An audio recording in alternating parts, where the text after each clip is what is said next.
মানুষ যখন হাসতে হাসতে হঠাৎ চুপ হয়ে যায়, তখন কেউ ভাবে না তার ভিতরে কিছু ভেঙে পড়েছে।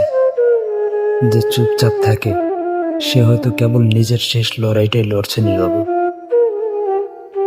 আমরা আত্মহত্যা দেখি, কিন্তু তার আগের হাজারটা না বলা যন্ত্রণা দেখি না।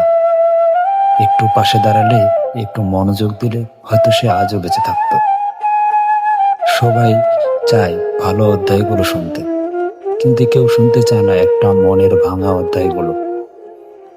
একটা মানুষ কখনো হঠাৎ করে চলে যায় না, তাকে আস্তে আস্তে ঠেলে দেওয়া হয় শেষ প্রান্তে, যেখানে সে আর কাউকে দোষ দিতে চায় না, শুধু নিজেকে মুক্তি দিতে চায় নীরবে।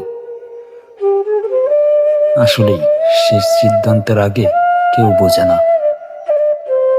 মানুষ কতটা অসহায়।